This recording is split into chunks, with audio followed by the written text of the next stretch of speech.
This is Democracy Now!, democracynow.org, The War and Peace Report. I'm Amy Goodman. Former Congressmember Cynthia McKinney arrived back in the United States Tuesday following her deportation from Israel.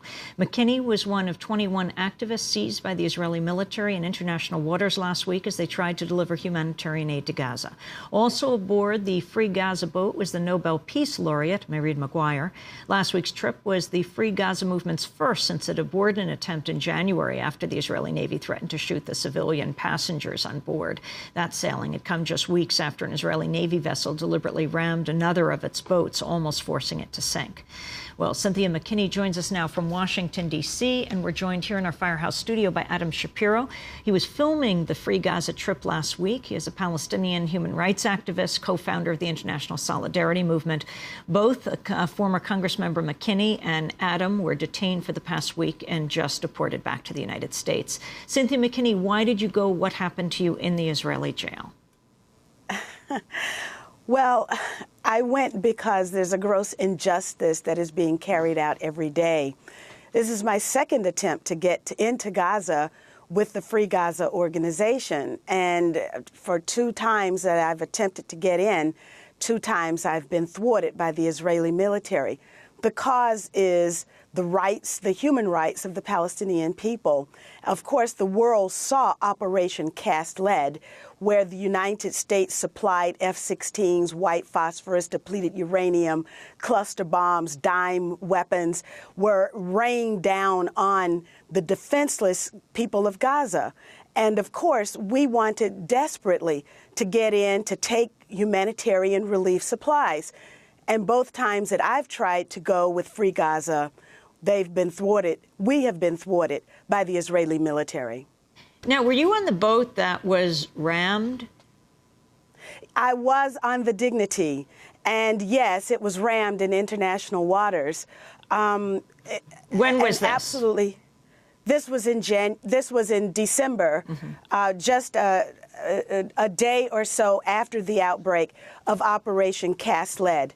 I was contacted by Free Gaza and asked to go within 24 hours, and I said, yes, I would go.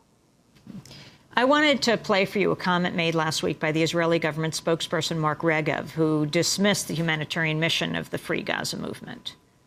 Israel every day is allowing humanitarian support to reach the people of Gaza, foodstuffs, medicines, energy, and so forth. This boat was not about that.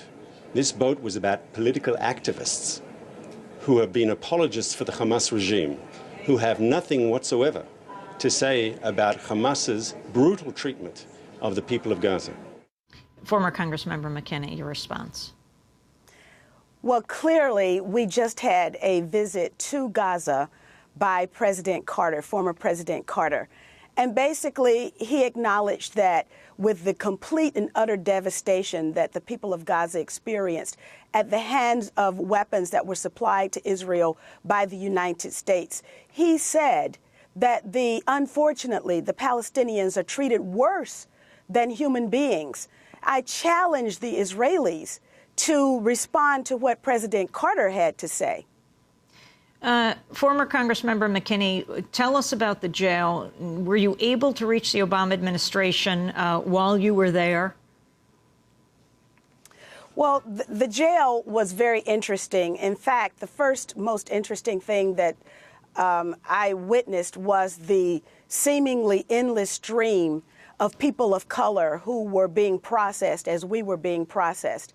And on my cell block, there were women from Africa and Asia who thought that they were going to Israel because Israel was the Holy Land. And many of them, not all of them, but many of them had United Nations refugee status. They had been certified by UNHCR as refugees. But what they were told as they faced the threats and intimidation and then, of course, the pickups from the police is that the United Nations is not in Israel. Adam Shapiro, you are a Palestinian rights activist, long known for this. You were on the boat. You were roughed up. You were filming when the Israeli military came on board. Describe what happened. Well, they boarded us 4 Zodiac ships as well as 8 naval warships surrounded our boat, and they came immediately towards the wheelhouse where I was, along with the captain and one other crew member. And I was documenting the whole trip and filming as they boarded the ship. 2 soldiers came after me immediately, recognizing, I think, that they don't want any footage of what's happening and they don't want the world to know how they behave. I tried to keep the camera as long as I could, but I was pummeled repeatedly in the back and the arms. I was choked, and eventually, they got the camera out of my hand. They've since taken all of our tapes, all of our flashcards, all of that, and so we don't have a record to show the world of what happened on board. The rest of the time we were detained in one room of the ship as we spent the better part of 6 hours navigating back towards an Israeli port, where we were then processed and ultimately jailed and deported. There was an Al Jazeera reporter on board as well? There was an Al Jazeera reporter and cameraman, and they lost all of their footage and their camera as well. Their computers was taken? Their computer was taken. It was completely reformatted and erased. And so, again, we don't seem to have a record to show the world of what happened. And your response to the Israeli spokesperson, Regev? Well, I mean, Mark Regev is known for his colorful descriptions of how great life is in Gaza as far as Israel is concerned. However, all of the reports, including the most recent International Committee for the Red Cross report, shows that the number of trucks Israel is allowing into Gaza is completely insufficient for what is needed. And so, yes, it is true. He can say that, yes, Israel allows foodstuffs and medicines to get in, but 2 trucks a day or 20 trucks a day is far inferior to what's needed. And we have seen that since the international outcry following January's attack has subsided, the number of trucks that Israel allows in has decreased. And so what we are saying, Free Gaza is a humanitarian effort to bring in the kinds of medicines and foods that are needed. But Free Gaza is indeed also a political organization in the sense of we are a human rights organization, and human rights for Palestinians is inherently political. And we are challenging Israel politically and I think this week has been a success for those of us who are fighting for Palestinian rights.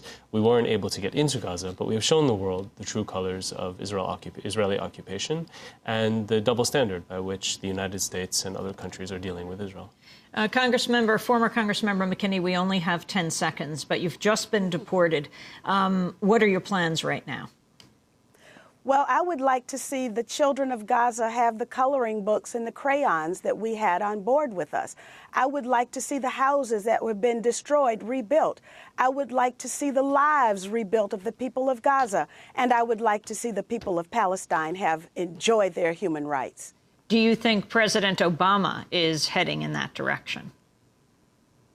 Well, I think you can probably answer that as well as we can, because while we were in detention, the Foreign Ministry of Ireland made protests and asked the government of Israel to release its nationals.